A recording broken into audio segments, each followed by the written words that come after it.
হুমকির মুখে চিকিৎসক নার্সরা। মদ্যপ অবস্থায় এসে হামলা ও ভাঙচুরের চেষ্টার অভিযোগ। মালদার রতুয়া ব্লক হাসপাতালে আতঙ্কে চিকিৎসক ও নার্সরা। জানা গেছে আঙুল কেটে যাওয়ায় এক ব্যক্তি হাসপাতালে যান।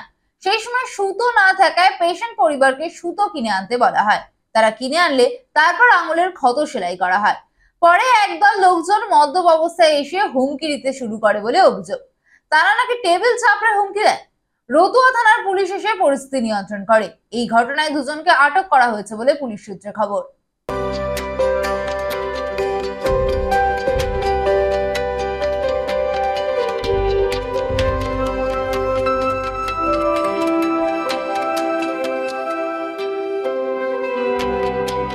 গতকাল রাত 11:15টার সময় 6-7 জন পেশেন্ট পার্টি আসে।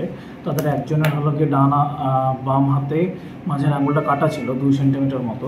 সেখানে আমরা সেলাই দিই, সঙ্গে সঙ্গে পেশেন্টটাকে অ্যাটেন্ড করা হয়। সেলাই দিয়ে আমরা যা যা ট্রিটমেন্ট করা, রক্ত পড়ছিল এবং যা যা ট্রিটমেন্ট করতে হয় সমস্ত কিছু আমরা দিই, ইনজেকশন যা যা দেওয়ার।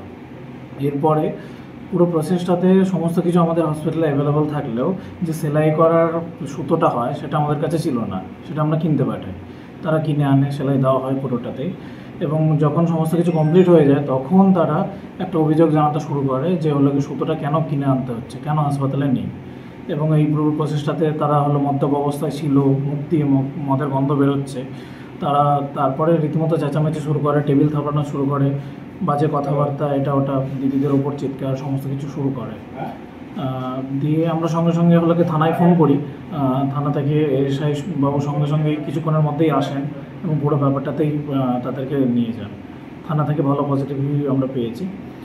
তো এই ব্যাপারটায় যে রাতের বেলা পেশেন্ট পার্টি অ্যালকোহল খেয়ে আসছে এবং হলো গিয়ে দিদিরা থাকছে, মহিলারা অন ডিউটিতে আছে, পুরো ব্যাপারটা থেকে নিরাপত্তাহীনতা তো পুরোটা থাকছেই।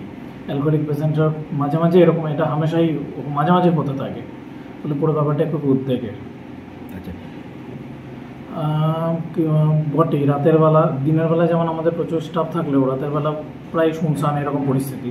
মাঝে মাঝে এরকম অ্যালকোহলিক পেশেন্টরা আসে এবং হলে কি ওই সময় নার্স দিদিরাও তো বেশিরা থাকে না, আমরাও যথেষ্ট কম পরিমাণে থাকি, ফলে একটা গায়ের জোর, সমস্ত কিছু একটা জোরাজোরি চলে। ফলে হ্যাঁ, অবশ্যই। বিষয়টা কি আপনাদের ঊর্ধ্বতন কর্তৃপক্ষ জানিয়েছেন? হ্যাঁ, আমরা বিমল স্যারকে প্লাস হলো গিয়ে বিডিও স্যারকে সমস্ত জায়গাতেই জানিয়েছি, ওনারা ব্যবস্থা নেবে।